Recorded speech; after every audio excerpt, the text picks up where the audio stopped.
Welcome to today's special podcast where we're discussing the issues of Palestine and Black Lives Matter and how they intersect and how they're forging a new force in resistance and anti-colonial movement. Today we have a great list of speakers, but before I introduce them, most important fact for today's event is that I'm honored that we're joining forces with AMP, the American Muslims for Palestine, who have done most of the work for today's event. So really, I need to congratulate them and thank them for going out of their way to make sure that this event is successful. I'm not going to take too much of your time because we've got some very eminent speakers and activists who want to give an input, and hopefully you can learn from them. So before I introduce them, I would like to introduce Tahir Harzalah, who's the outreach director for American Muslim for Palestine. Tahir, if you'd like to say a few words, please. Jazakallah khair, Sheikh Ismail. I just want to also express my deep gratitude and appreciation to Friends of Al-Aqsa for birthing this idea and bringing it together with us. It's an absolute pleasure for us to join forces with our friends from across the pond to discuss what I think is one of the most important matters relating to Palestine organizing in the United States as well as in the United Kingdom. And this issue of Black Palestine solidarity, or rather, as I would like to put it, Black Palestinian liberation as a project that we are working towards collectively as a people, is nothing new. It's not a new concept, nor is it a new movement. It's in fact the work that we're seeing today, in fact, is based on and building upon decades of solidarity and organizing that our communities have been doing together to oppose white supremacy, to challenge imperialism, and of course to end settler colonialism in Palestine. And I think for us to have this conversation in the wake of the brutal murder of George Floyd is more relevant than ever, as the movement for Black Lives has so powerfully erupted mass protests here in the United States, and we've seen similar protests take place in England, in the UK in general, and around the world to also protest racism and white supremacy. And this is becoming beyond an issue that's going beyond the pavement and moving into policy discussions and moving into more of a global discussion about the systems of oppression and systems of white supremacy. And we're so honored to be joined by such an extraordinary panel of individuals who have been doing this organizing and have been writing about this phenomenon of Black Palestinian liberation for quite some time. And it's an absolute pleasure to be with you all. And I'm very looking forward to the discussion that we're going to have today. Okay, then we go back, Tahir, to our first speaker. So if maybe you'd like to introduce Maha and give us some background for her, please. Absolutely. Our Dr. Maha Nassar is an associate professor at the School of Middle Eastern and North African Studies at the University of Arizona, where she specializes in Arab culture and intellectual history with a focus on Palestinians. Her book, Brothers Apart, which I gladly own, Palestinian Citizens of Israel and the Arab World, received a 2018 Palestine Book Award. Dr. Maha has many projects which explore Palestine further, including a project which looks at how Palestinian writers understood and engaged with Black American experiences in the 20th century. Dr. Maha, it is an absolute pleasure. The floor is yours. Thank you very much, Tahir, and thank you to Friends of Al-Aqsa and American Muslims for Palestine for arranging this really important event. It is my absolute pleasure to join you from Tucson, Arizona, where I sit on the indigenous lands of the Thona Otham Nation and the Pasquayaqui tribe. So as Tahir mentioned, the history of Palestinian Black solidarity goes back decades. And in fact, that's some of the research that I focus on and that I'll be sharing with you today. Now, some of you may be familiar with some of the history that goes back a half century ago, to the late 1960s and early 1970s, where members of SNCC, the Student Nonviolent Coordinating Committee here in the United States, expressed solidarity with the Palestinian liberation movement, particularly in the wake of the 1967 war. Immediately after the war, in August of '67, Black radical movement, including SNCC and including Black Panthers, wrote statements in solidarity of the Palestinians, talked about how the Palestinian experience was a settler colonial one in which they were being colonized and oppressed by an Israeli imperial and an Israeli settler colonial force that was backed by American imperialism as well. So from that early period of 50 years ago, we saw links being made between American foreign policy, Israeli settler colonialism, Black American experiences, and Palestinian experiences. But in the few minutes that I have sort of opening here, I actually want to take us even further back, starting with a century ago. So in my own research, thinking about and looking and trying to uncover and excavate episodes in which Palestinians were engaged with and paying attention to the Black American experience. And when I say Black American experience, I'm talking primarily about Black Americans living here in the United States. But as we're going to see, it's also an international movement as well. So as far back as the 1920s, so a century ago, we have evidence of Palestinians and Black Americans coming together under the auspices of the then rather new Soviet Union. In the 1920s, in the mid-20s, they sponsored students from around the world, communist students from around the world, to go to the Soviet Union to study in their international university there. And we see Palestinians like Najati Sidqi, as well as Black Americans like Harry Haywood, who went and studied there. And they would have been in the same program because they would have been in the English language program. Now, both Sidqi and Haywood have written memoirs about their experiences there. And while they don't point to a direct connection or indicate that they had met one another, nonetheless, their political formation and their political awareness about each other's struggles seem to indicate that they both shared a broad anti-imperialist lens. But it wasn't just communists who shared that view. We also see in the emergent nationalist realm among Palestinian nationalists in the 1930s and 40s an awareness that their plight as subjects of British mandatory power is all very much connected to American foreign policy, British foreign policy, and the African American experience. And it's also connected to the ways in which African countries were struggling against other global imperialist forces. So to give you just one example of that, in the 1930s, then fascist Italy invaded Ethiopia, which was at the time the only independent African nation at the time.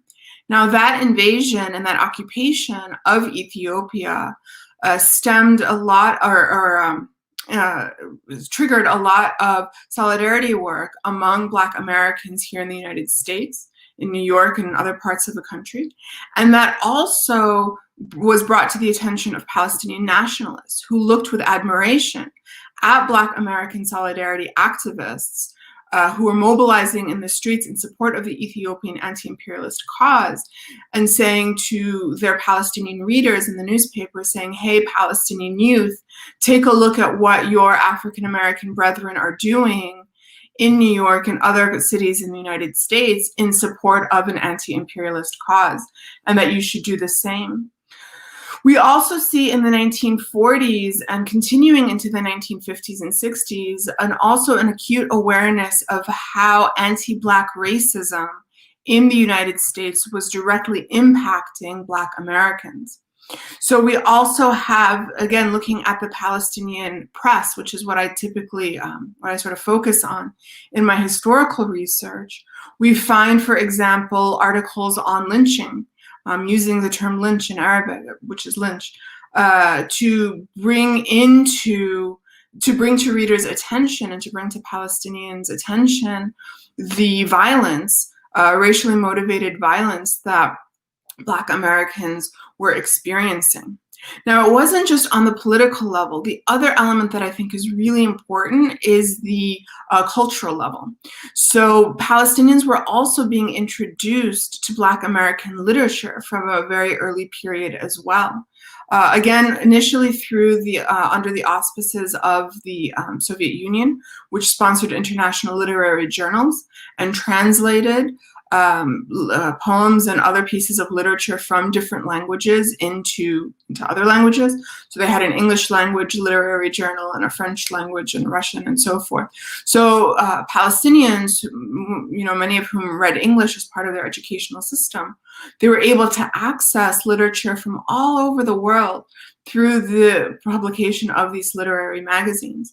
And then later on, as we get into the 1940s and 50s, we see Palestinian cultural producers and intellectuals and poets translating Black American literature into Arabic to get an even broader awareness about that. So we see, for example, poems by Langston Hughes, by Richard Wright, by Countee Cullen, and other, particularly Harlem Renaissance writers, whose works are being translated into Arabic for a local Palestinian audience.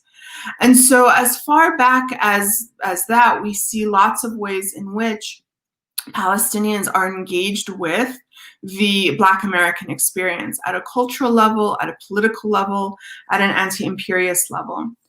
Now, as we move into the 1950s, this also becomes very much entwined with the Cold War.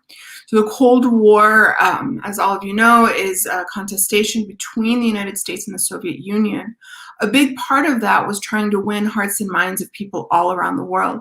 And the case of the treatment, America's treatment of Black Americans, was very much at the heart of a lot of these contestations.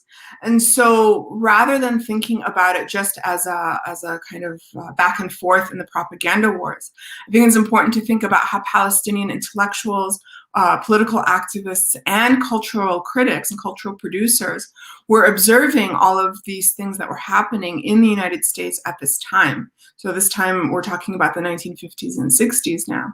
So thinking about the ways in which they're observing through the international media, often through America's own publication. Think about Time magazine or Life magazine or some of the major newspapers, which had distribution around the world. So Palestinians are drawing attention to the parallels that they themselves are facing, particularly Palestinians who are citizens of Israel in the 1950s and 60s. Remember, a minority of Palestinians were not expelled in 1948, but rather were integrated in a subordinate way into the Israeli state.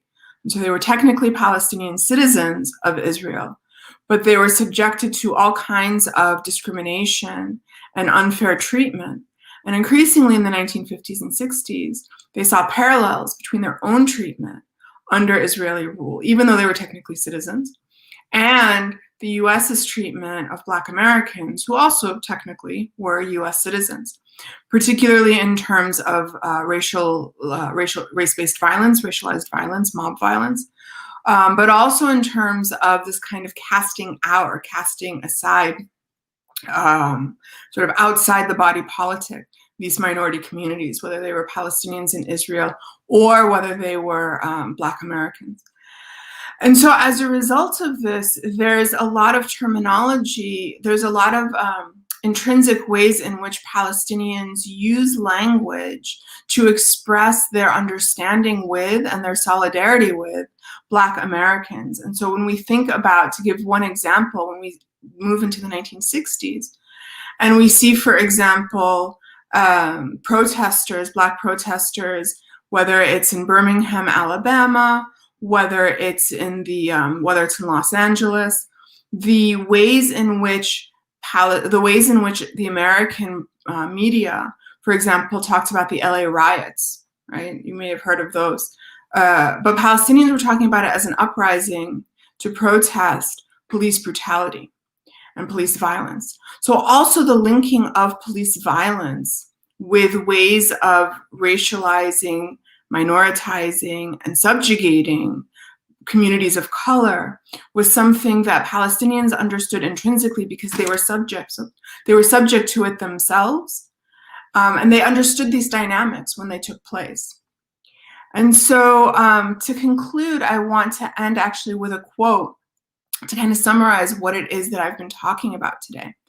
And it's an essay, part of an essay that was written by the poet Mahmoud Darwish. So Mahmoud Darwish, most of you know him as Palestine's poet, really, as the most famous Palestinian poet. When he was younger, when he was in his 20s, he also wrote essays for the local Arabic communist newspaper, Al-Ittihad. At the time, Mahmoud Darwish was a citizen, a Palestinian citizen of Israel. And so in 1966, he wrote an essay called Letter to a Negro. And in it, he expressed his sense of connection to Black Americans. And in particular, he gave a shout out to the American writer James Baldwin. And Darwish wrote, quote, "When I read the book by your gifted writer James Baldwin, Nobody Knows My Name, I felt as if James were writing about me personally, about the Negroes in Israel, making only minor adjustments to the details in the picture. When he, Baldwin, wrote about love, he was narrating my love. And when he wrote about hate, he reflected my hate."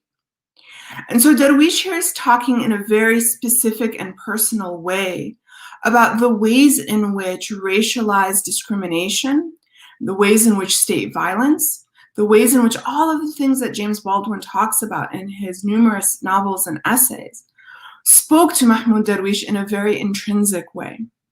And so to sum up then, when we talk about the history of Black Palestinian solidarity, I think it's important to recognize that this really long and rich history that exists, that it's not a new phenomenon, as Tahir mentioned at the outset, and also that it's multifaceted, that we see these points of solidarity happening at the political level, at the cultural level, and also at the very personal, intrinsic level as well. So with that, I'll wrap up, and I look forward to hearing the other speakers and hearing your questions and comments. Thank you very much. Thank you very much, Maha, for a wonderful talk and a very good introduction for the evening.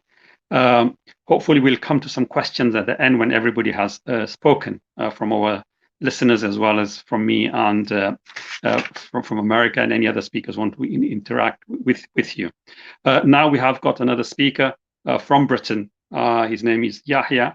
Yahya is a medical doctor and he's a Palestinian, but he's very, very active in the student youth movement, and they head an organization called ASAP, Activism for Students for Palestine. So Yahya, please enlighten us with your thoughts and your activism in British circuit.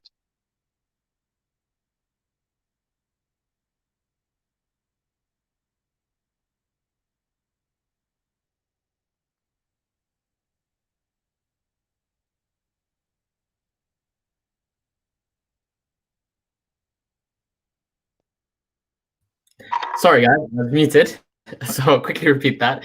I just wanted to say thank you to the organizers of this event for inviting me. Thank you to Dr. Maha for talking about the history of this connection. And what I wanted to talk about is more kind of a student lens, and some important things that we in the student movement need to understand. I say we because, you know, I've just graduated, so I still feel like a student. But I've also, with the help of an amazing team, we've created an organization called the Association of Student Activism for Palestine.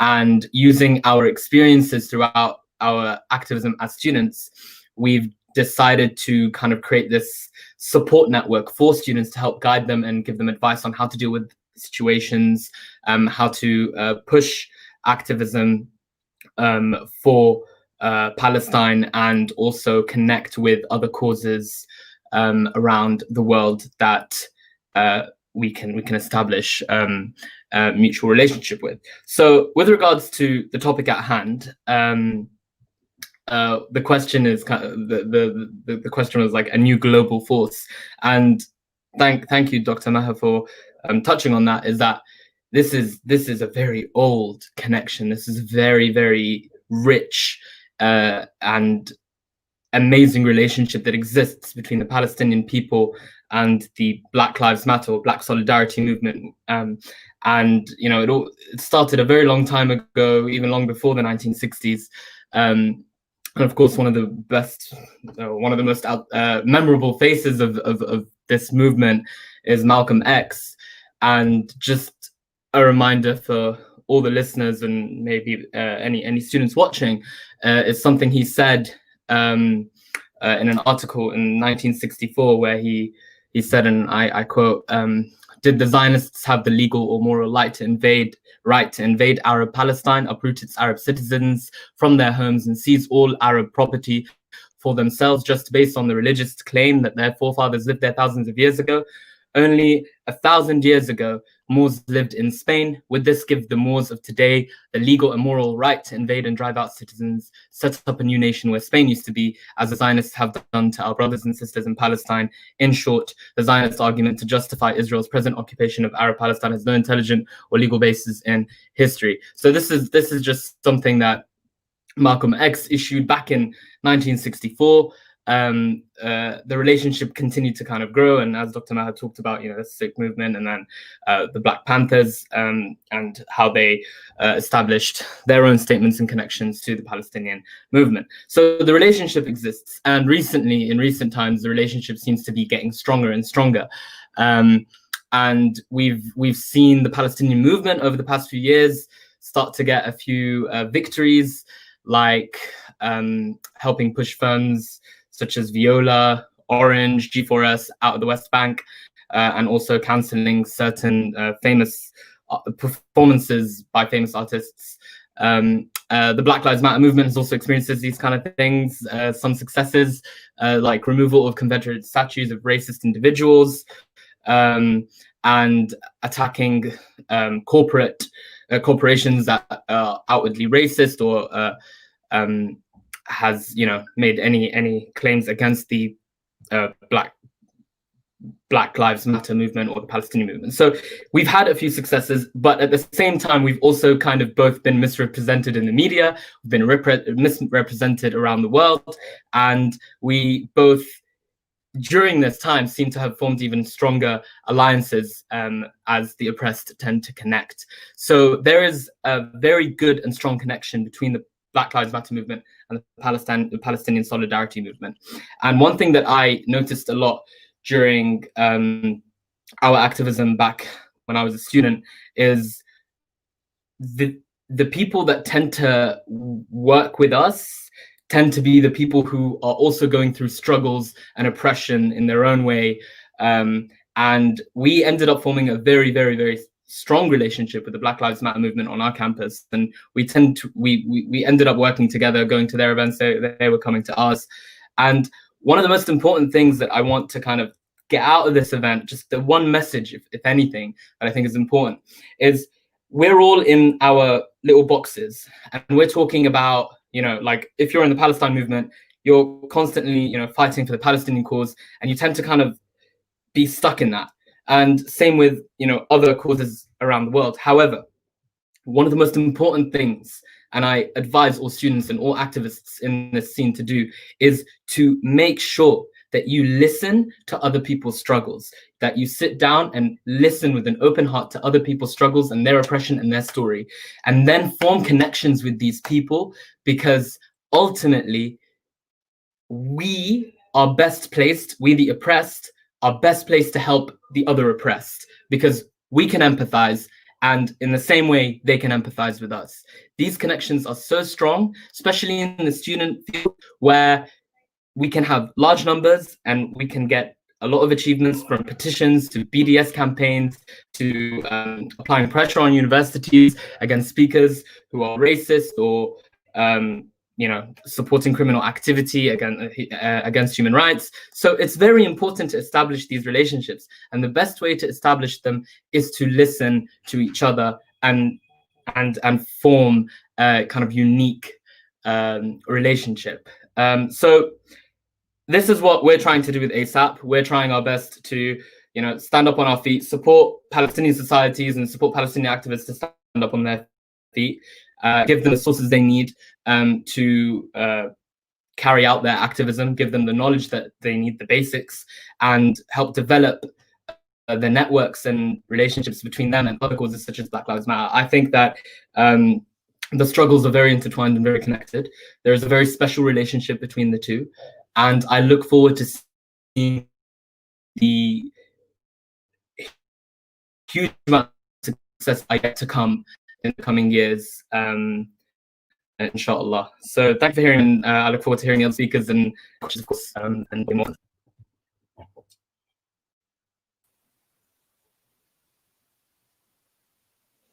Jazakallah khair, Sheikh Yahya. Wonderful introduction to the work that y'all are doing on campuses in the UK. And I had my history of doing the campus organizing in the United States, and it's an absolute pleasure to see the wonderful work that y'all are doing and pushing forward in the UK. And we definitely look up to you guys in many ways, and wish you all the best. Our next speaker. Honor. Our next speaker is Bill Fletcher Jr. He's a senior scholar with the Institute for Policy Studies and an editorial board member of blackcommentator.com and a racial justice, labor, and international activist. Mr. Fletcher is also the co-author of Solidarity Divided, The Crisis in Organized Labor and a New Path Toward Social Justice, and the author of They're Bankrupting Us and 20 Other Myths About Unions. Mr. Fletcher has been certainly a pillar of our discussions on Black Palestine organizing. We've gladly hosted you over the past several months to discuss this issue and more, and we are so happy to have you join us again, Mr. Bill Fletcher. The floor is yours. Greetings, assalamu alaikum. It's a pleasure and an honor to do this. I've been looking forward to the presentation, although after listening to Dr. Maha Ismail's presentation, I felt like, okay, let me try to figure out if there's something I can add to this, because it was brilliant. So I want to talk about some history from a slightly different angle. And time does not permit me to go into great detail. But I want to make a few points. One is a terminological point. The title of this program is Black Palestinian Solidarity. And it's interesting the way we have to be careful, because if you're talking about the term Black has multiple meanings. And in a lot of ways, I have said that Black is really the color of the racially oppressed. When you think about the way that colonial oppressors have designated populations that they've dominated, they have frequently referred to them as Black. And during the 1960s and 70s, many of the populations that were victims of national oppression and racist oppression, whether they were of African descent or not, identified as Black. And I think that level of solidarity was very important. It wasn't just semantics. The other point is that, as you know, within and among the Palestinian people, there are people of African descent, direct African descent. And so I'm raising all that not to play a word game, but to point out that the way we define this issue is incredibly important. So the solidarity between US African Americans and Palestinians, I would say in a different way than Dr. Ismail raised, begins in 1830s and 1840s, not specifically about Palestine, but with the rise of something that was called the Negro Convention movement. And the Negro Convention movement was just that. There were these conventions, these annual gatherings of African Americans, freed African Americans, where they would plot out what needed to be done to oppose slavery and to build the strength of people of African descent in the United States. And one of the things that I stumbled across years ago was that in the resolutions that were passed, there were resolutions passed about Ireland. That is, about opposing the British domination and colonization of Ireland. And I thought that this was very interesting because frequently US African American history is taught in a way that leads one to believe that the only consideration among African Americans was our own freedom and not for others.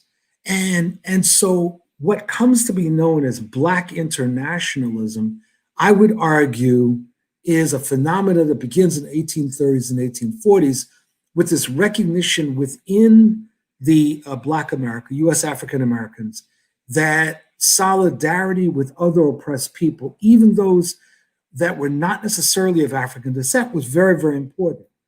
So you see solidarity around Haiti, the Dominican Republic. Marcus Garvey, who was not a leftist by any stretch of the imagination, expressed solidarity with the Russian Revolution and also called for the end to the U.S. domination of Ireland. So there's this current, and as the professor pointed out, when the Italians invaded Ethiopia, there was a massive response. So my second basic point is that there's this current of Black internationalism that runs throughout the U.S. African American people. And it is consistent, and it is one of the sources of progressive action within our community. When Israel was formed, it presented a particular kind of problem for Black America, in part because of religious issues, the Holocaust, and the perception of the formation of Israel as an anti-colonial struggle, ironically. So the first was, as well as a factor of the relationship of Jewish Americans in the fight for African American freedom. The religious issue is, of course, one of how does one interpret the Bible? And are the Jews of today, or then in the 1940s, are they the inheritors of the Hebrew Israelite heritage? And do they have some sort of connection? And this religious issue interferes with an anti-colonial framework within a segment of Black America. A second point was obviously that following the World War II, which was an incredibly racist war, as you know, and the revelations of the Holocaust, there was a great deal of sympathy to the Jewish people that blinded many African Americans to Israel as a colonial project done in conjunction with, in that case, British imperialism, but also US imperialism. An additional factor I mentioned was that among so-called whites in the United States, Jews have been probably the most consistent in fighting alongside African Americans for freedom. So with the emergence of Israel, there was this question of what should be our relationship. There's another factor which is probably, it's very rarely discussed, but I think that it speaks to some confusion within the Black left in the 1940s, which was the initial support by the Soviet Union for the formation of Israel, whereby the Soviet Union incorrectly portrayed the formation of Israel as a anti-colonial project and anti-British, and this had an impact on segments of the Black left in the United States, at least initially. So in 1967, as the professor noted, the Student Nonviolent Coordinating Committee and other Black radicals took a stand against Israel and in solidarity with the Arab world in the Six-Day War, and in particular in the oppression of the Palestinian people.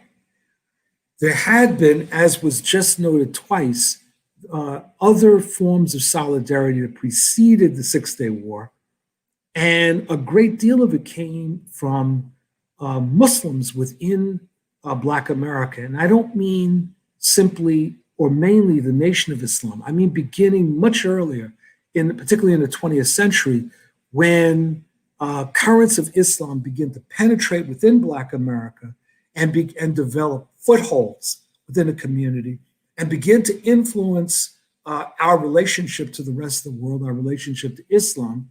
And then certainly with the formation of the Nation of Islam and their paper, Muhammad Speaks, There was an amazing amount of international coverage, and much of it quite good, and it was actually done by leftists, and that began to cover the Palestinian conflict and the fight for liberation. Within the radical segment of Black America, there was an identification of the Palestinian struggle as a national liberation struggle, and with which we had much in common, whereby the Black radicals saw our struggle as also a national liberation struggle, and thus there was these points that were seen in common. This becomes important later, evolves later, when there's greater attention to the particular settler colonial aspect of the construction of Israel and the development of an apartheid system that shares a great deal in common with the experience in South Africa. A couple of other things, and in the interest of time, let me bring this in for a landing. One thing is that the situation facing Palestinians, while sharing a great deal in common with the U.S. African American experience, shares an amazing amount in common with the Native American experience and with the experience of the African population in South Africa. Even the ideology that has driven the Zionist project shares from the United States something in common. It's very much akin to Manifest Destiny and the removal by any means necessary of the indigenous population. And this has received some attention, but an insufficient amount.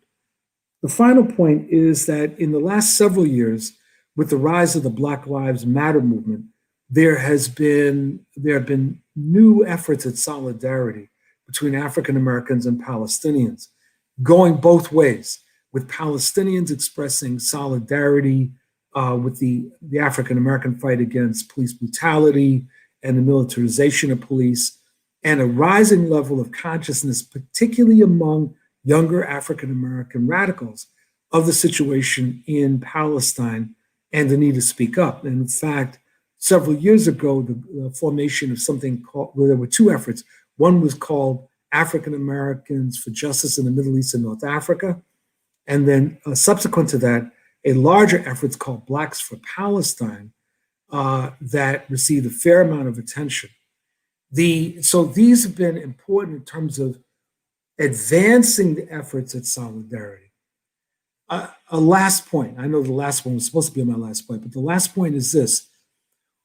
One of the challenges that we face in building solidarity is that while there is considerable sympathy within Black America for the Palestinian cause, there is not a very well organized constituency of size that is making this their issue. So it's one thing to speak in favor of the Palestinians. It's one thing to take a trip to Israel and Palestine and see the conditions of the Palestinians. But it's yet another thing to actually come back home and decide that this is going to be a core issue within your constituency or within your organization. And I believe that that's one of the big challenges that we face. I'll stop there and thank you very much. Thank you very much, Bill, for a very, very eloquent speech and very informative as well. And I think you touched on something very, very important, which I think our next speaker is going to bring up, is this idea of dichotomy between the idea of Black as a body and Black as a political movement. And I think it's extremely important for especially us to understand that when we talk about Black movement, we're talking about a political structure that is trying to overcome the oppression and the category of the subaltern. So thank you very much for that. And hopefully we'll be able to pick up some more points in our discussion later on. So our next speaker, we haven't got much time. It's Annie Olakatiribe. I hope I've pronounced that correctly. I apologize if I haven't. She has written something very fantastic. And if you haven't, I'm sure she's not going to have the time to cover everything today, but read her article on Palestinian Black and Palestinian solidarity. And I hope you expand. I'm sure you're going to expand on what Bill mentioned about Black not being a phenotype, but a political characteristic. So Annie, the floor is yours. Thank you. Just a note at the beginning to say, if there's like a weird growling noise in the background, that's my daughter. She's playing behind me. But thank you so much to all the speakers who went before me. Thank you so much, Ismail, for introducing me. A couple of things I wanted to talk about, and it is going to be like a little bit of a whistle-stop tour, I hope, very quick. But I was really excited to be asked to speak on this panel, just because as a student, when I was being radicalized, and one of the things that I had always noticed was that whenever we were building something around Black lives, so I was involved, for example, in Riots Must Fall in Oxford. The people that you always could expect to be there were Palestinians. And that's what brought me into organizing around Palestinian solidarity. And that experience has taught me so much more about my research, given me an immense amount of direction. So the first thing I wanted to say, just in terms of the title of the event, so it talks about Black and Palestinian solidarity. And I think one thing that's really important to remember when we talk about solidarity today, solidarity is used as interchangeable with allyship. But particularly when you're talking about the question of solidarity of peoples of African descent with the Palestinian cause, it's a reminder to us that actually solidarity is something much deeper, I should say, than allyship. It's actually a reminder that our enemy is connected and that we are too. And so the destinies of our struggles are fundamentally intertwined.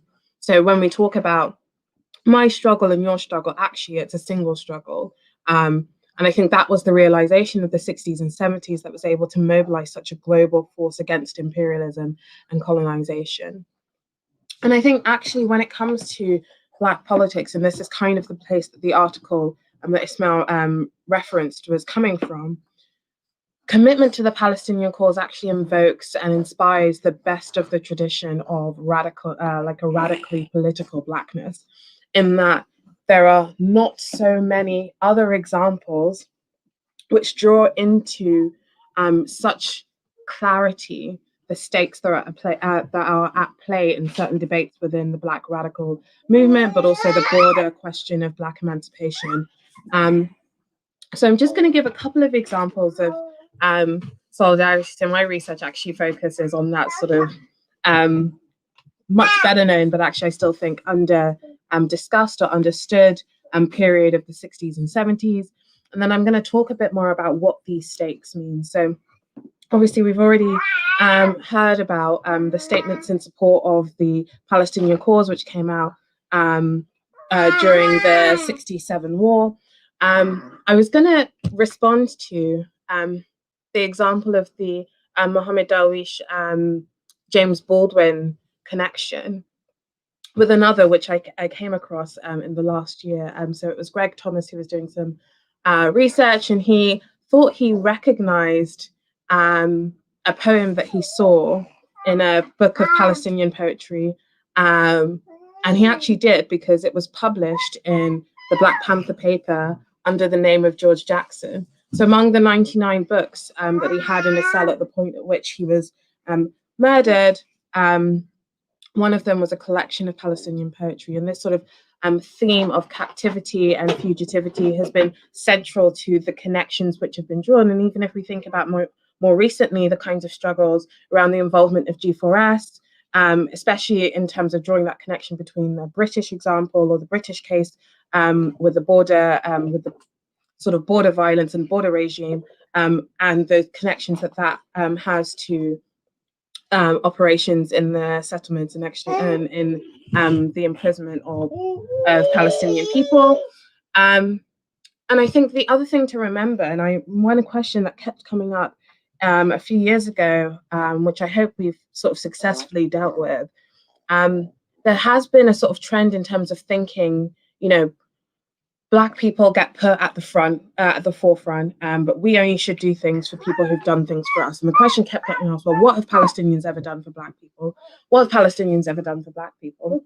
And it was only through reading the writing of militants in the 60s and 70s that I realized actually one of the longer forgotten histories, I mean, we talk about statements, etc., but there's also material support that's being offered in terms of training Black militants that the Palestinian revolution was able to do, that kind of has been forgotten. And I think it's really important to sort of push that again to the forefront in terms of understanding that not just the sort of imaginary of our politics, but also in material terms, that solidarity has borne fruit in terms of advancing Black struggle.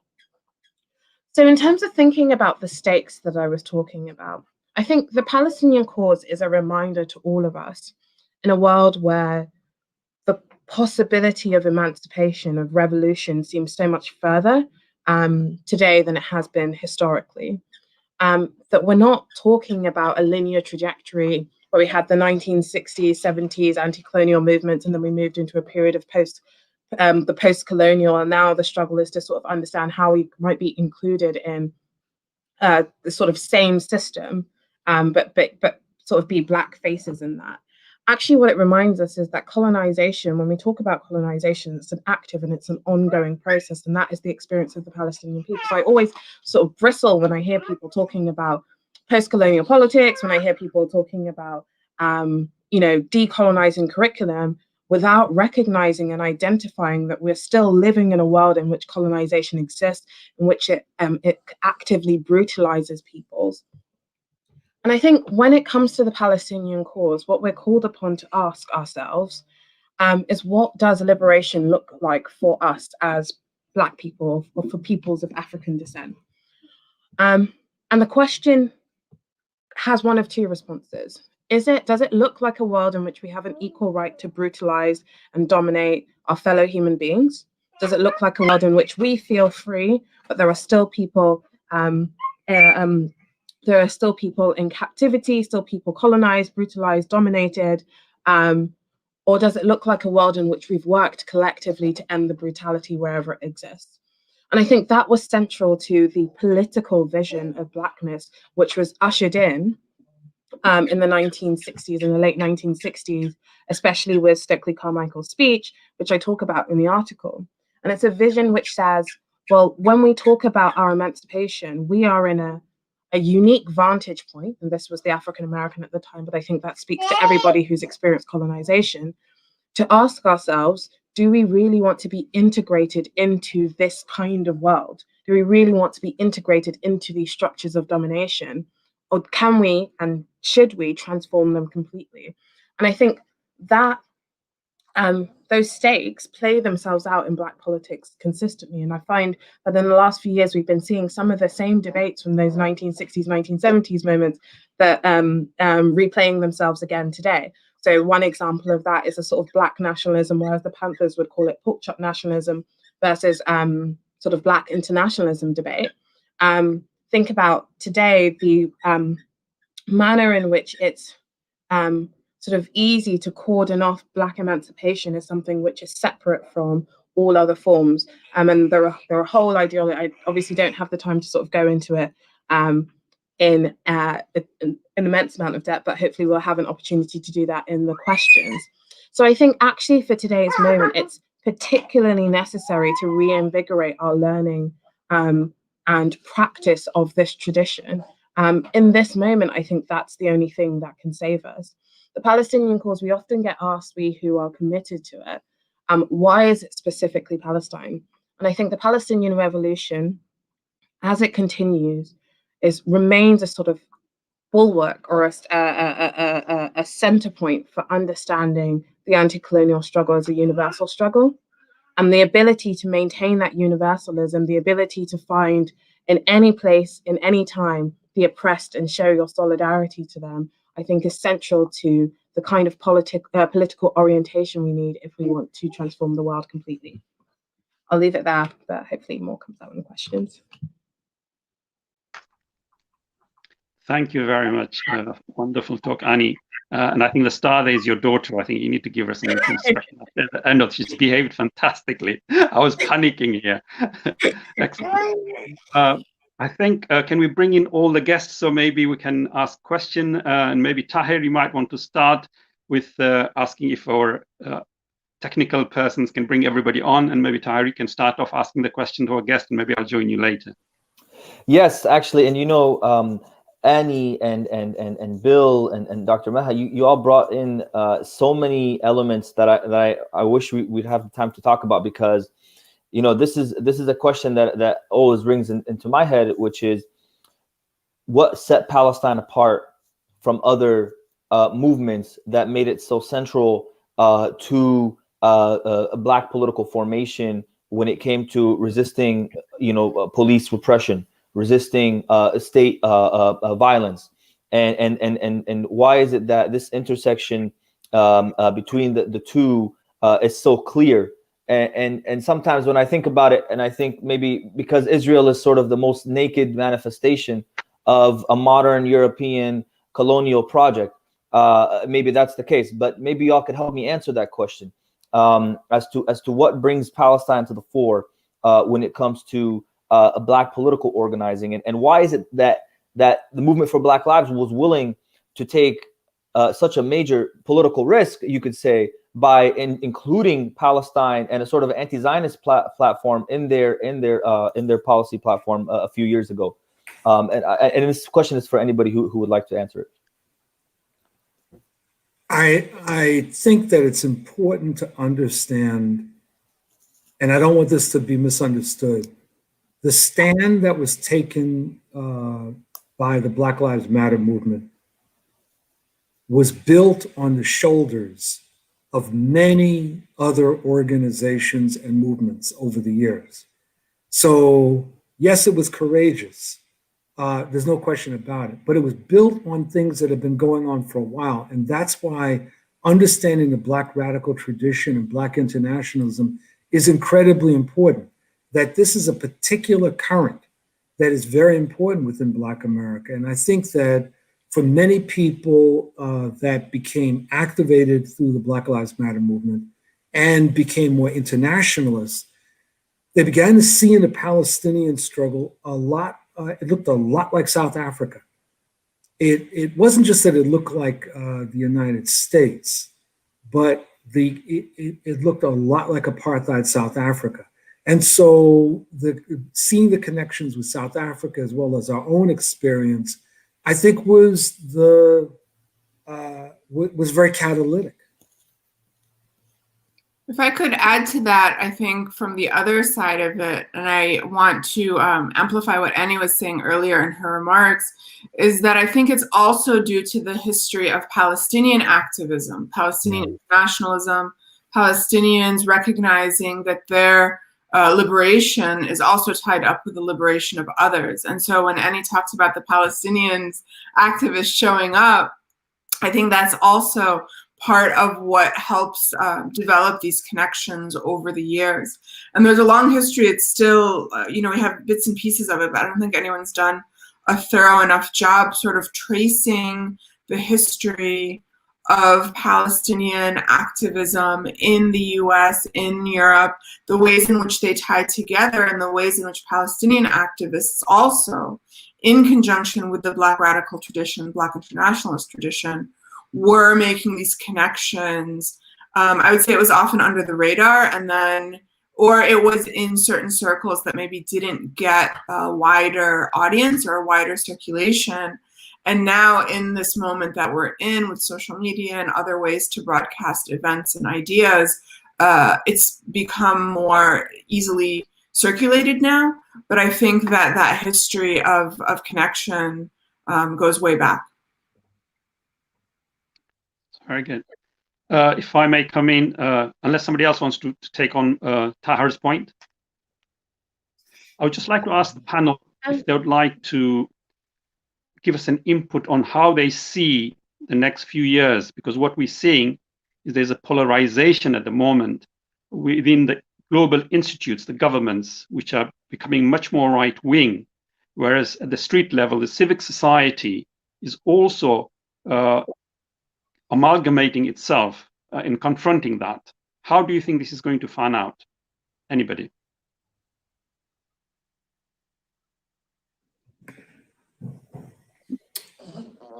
Well, I'm going to jump in.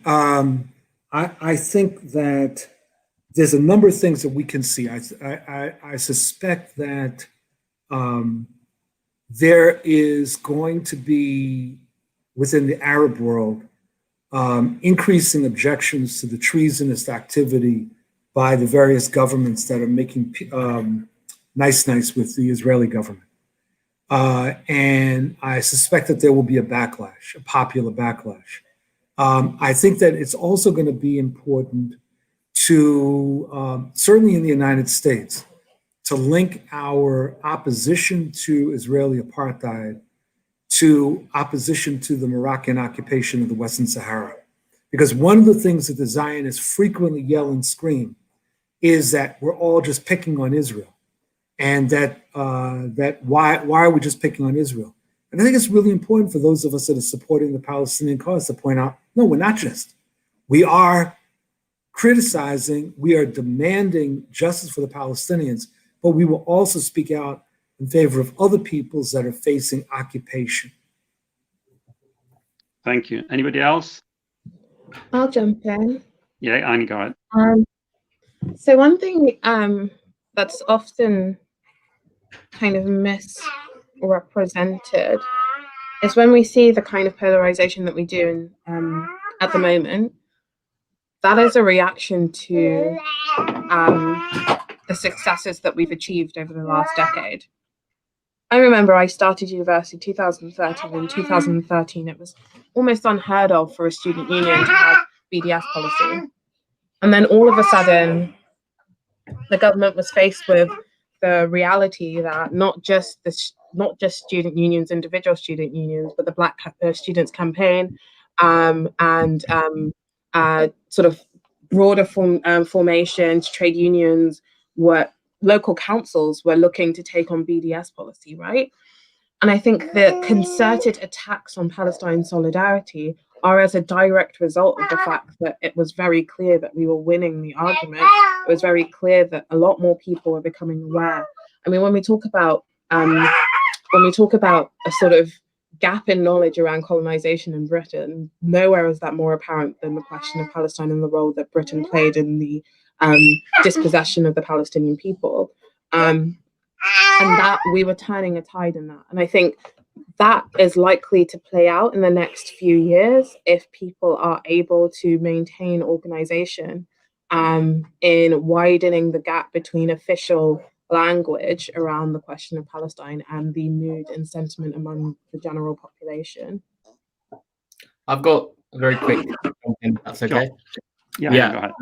So I'm actually really optimistic as well, because ultimately, if you kind of just look at the statistics, or you look at how difficult it was to talk about Palestine 20 years ago when I was a baby, from experiences from those who are much older than me, to how easy it is now to pass BDS policy, to, we've achieved, like Annie said, we've achieved so much, and that's why it seems like there's a really strong backlash, but there's only a backlash because it's working, and it is not a reflection of what's on the ground. So they can come up with all these IHRA definitions and anti-boycott and so on, but it's not a reflection of what's actually going on in society, which is what matters.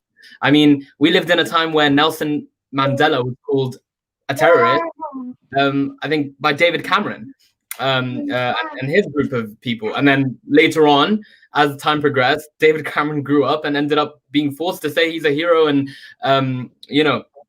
a great activist. So I think we're at that critical point when it comes to Palestine, where the political movement's all against it, but actually the reality is exactly the opposite of that, and we're going to see very big successes very soon, inshallah.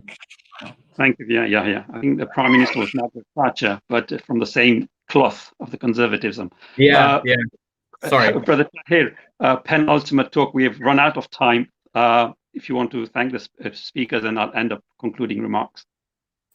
I do want to thank each and every single one of you. This conversation is the first that I've participated in sort of transnationally in a way that that brings up so many things for me. And I think what's unique is that the UK, like was mentioned earlier, played such an instrumental role in the formation of the State of Israel as sort of the imperial patriarch of the Zionist movement, and then the United States inherited that project, and so that makes all of our communities particularly important in the sense that our advocacy and our work on the ground in both countries is significant and has an impact on the situation on the ground. And I really appreciate the work that you all are doing across both countries to challenge the system. And I hope and pray that we continue this work. And as Bill was saying, that I'm hoping that the situation on the ground in the Arab world shifts dramatically in the coming years in response to